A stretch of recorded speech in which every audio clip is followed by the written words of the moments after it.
কোটা সংস্কার থেকে বৈষম্য বিরোধী ছাত্র আন্দোলন, এরপর সরকার পতনের এক দফা।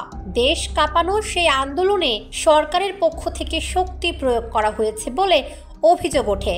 এরপর পতন হয় আওয়ামী লীগ সরকারের, তবে বন্ধ হয় না সহিংসতা। বাংলাদেশের উত্তাল সেই সময়ের অর্থাৎ 2024 সালের 1 জুলাই থেকে 15 আগস্ট পর্যন্ত সংঘটিত ঘটনা প্রবাহ বিশ্লেষণ করে প্রতিবেদন প্রকাশ করেছে জাতিসংঘের মানবাধিকার বিষয়ক হাই কমিশনারের দপ্তর।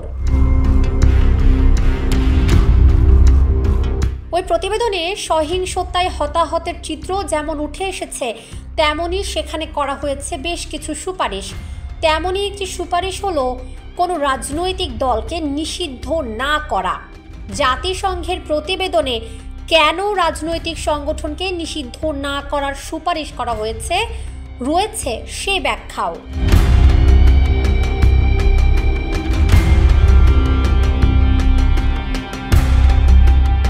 শেখ হাসিনার সরকারের পতনের পর থেকে চাপে রয়েছে বাংলাদেশ আওয়ামী লীগ। জুলাইয়ের হত্যাকাণ্ডের ঘটনায় দলটির সাংগঠনিক কার্যক্রম নিষিদ্ধ করা হবে কিনা তা নিয়ে চলছে আলোচনা। সরকারের একাধিক উপদেষ্টা এবং বৈষম্য বিরোধী ছাত্র আন্দোলনের পক্ষ থেকে বারবারই বলা হচ্ছে আওয়ামী লীগের নামে কোনো রাজনীতি করা যাবে না।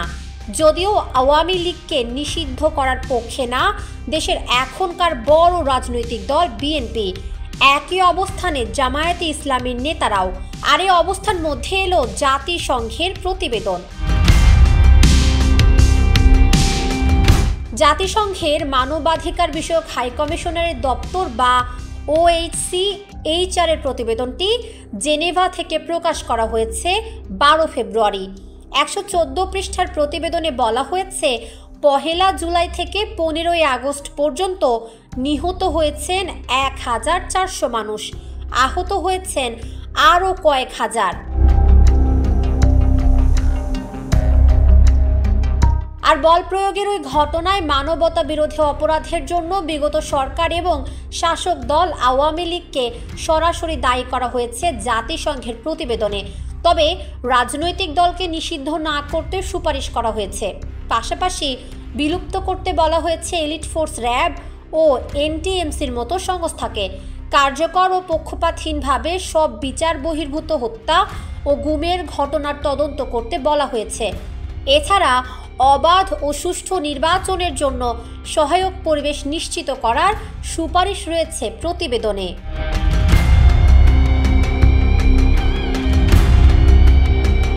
জাতিসংঘের অনুসন্ধান দল 50টির মতো সুপারিশ করেছে।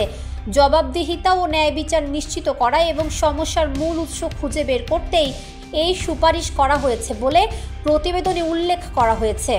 জাতিসংঘের প্রতিবেদনের সুপারিশে বলা হয়েছে রাজনৈতিক দলকে নিষিদ্ধ করা থেকে বিরত থাকতে হবে, কারণ রাজনৈতিক দলকে নিষিদ্ধ করা হলে সত্যিকার অর্থে বহুদলীয় গণতন্ত্রে ফেরার পথ রুদ্ধ হবে।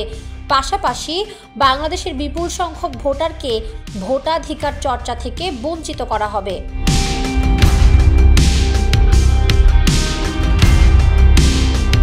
প্রতিবেদনে অবাধ ও সত্যিকারের নির্বাচনের জন্য অন্তর্বর্তী সরকারকে নিরাপদ ও সহায়ক পরিবেশ নিশ্চিত করার পরামর্শ দেওয়া হয়েছে। ভোটের আগে সব রাজনৈতিক দল যেন সমান প্রচারণার সুযোগ পায় এবং একই সঙ্গে নির্বাচনী প্রতিষ্ঠানগুলো যেন রাজনৈতিক প্রভাব মুক্ত হয়ে কাজ করতে পারে সে বিষয়েও নিশ্চিত করার সুপারিশ করা হয়েছে।